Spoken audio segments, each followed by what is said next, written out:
ओम श्री गुरुवे नमः। ओम गुरुर्ब्रह्मा गुरुर्विष्णु गुरुर्देवो महेश्वरः गुरु साक्षात् परम ब्रह्म तस्मै श्री गुरुवे नमः।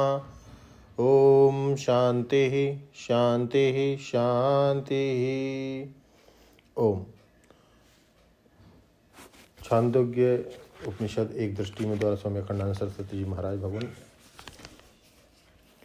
तो ऋषि आरुण जी अपने श्वेत केतु से पुत्र श्वेत केतु से बात कर रहे हैं। भगवान विद्याधन के बाद श्वेत केतु लौटे हैं।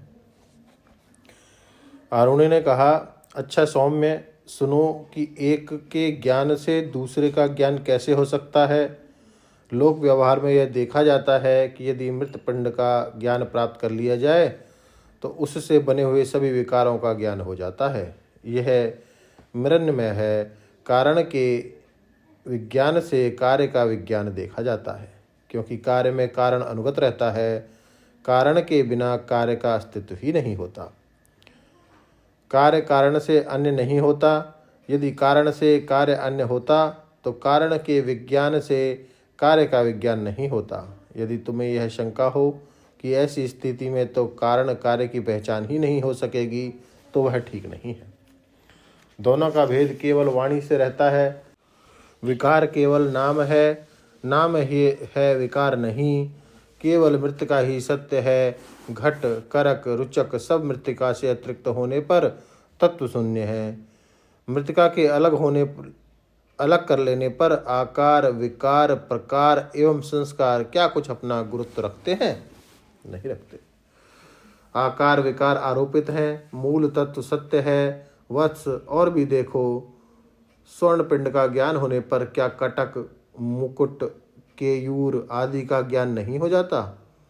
विकार केवल नाम है, उसका आलंबन केवल वाणी है, अर्थात शब्द मात्र है। स्वर्ण ही सत्य है। इसी प्रकार लौह का एक पिंड है। लोहे से बने नहरना उस्तरा आदि क्या उससे अलग सत्य होते हैं? केवल लोहे ही सत्य है, उससे बने हुए विकार नाम मात्र हैं। इस प्रकार जिस तत्व से इस प्रपंच का निर्माण हुआ है वही सत्य है। आकार विकारों का आरोप होता जाता रहता है। इसलिए पुत्र एक के श्रुत मत विज्ञात होने पर सबका श्रवण मनन विज्ञान शक्य है। श्वेतकेतु की समझ में बात आ गई। उसने कहा, पिताजी, हमारे आचार्यगण अत्यंत पूजनीय एवं विद्वान थे। निश्चय ही उन्हें इस तत्व का ज्ञान नहीं रहा होगा। यदि होता तो मेरे जैसे भक्त अनुगत गुणी शिष्य को वे ऐसा उपदेश क्यों नहीं करते? श्वेतकेतु ने सोचा कि कहीं पिताजी हमें फिर उसी आचार्य के पास ना भेज दें। हमें तो अब अपने पिता से ही तत्व ज्ञान प्राप्त करना है। अतः आचार्य के लिए जैसा नहीं बोलना चाहिए वैसी बात कहकर भी उसने अपने पिता के प्रति श्रद्धा प्रकट की।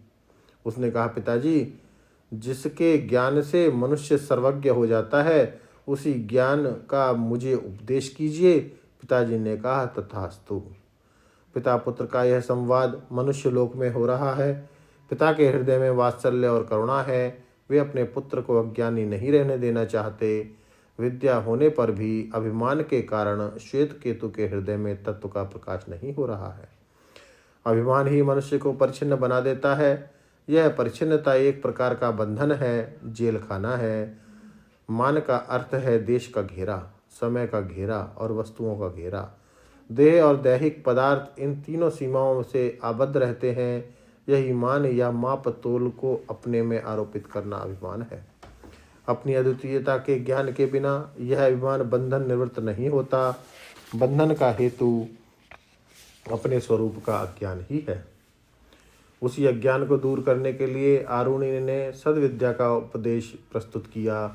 जैसे पिता पुत्र का संवाद मनुष्य लोक का है, वैसे ही ऋषि लोक में सनत कुमार नारद संवाद है। नारद को भी अभिमान है। शोक की निवृत्ति के लिए सविनय जिज्ञासा है। प्रजापति का उपदेश ब्रह्मलोक में है। इंद्र और विरोचन का भोग और क्रूरता में पले हैं। उन्हें ब्रह्म ज्ञान की महिमा सुनकर ज्ञान प्राप्त करने की उत्सुकता हुई।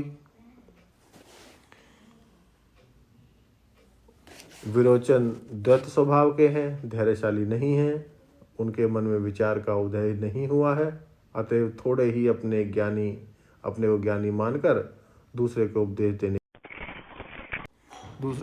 देने के लिए चले जाते हैं। इंद्र और विरोचन की बातचीत को भगवान आगे बढ़ाएंगे अब अगले सत्संग में। ओम शांति शांति शांति। प्रणाम भगवान।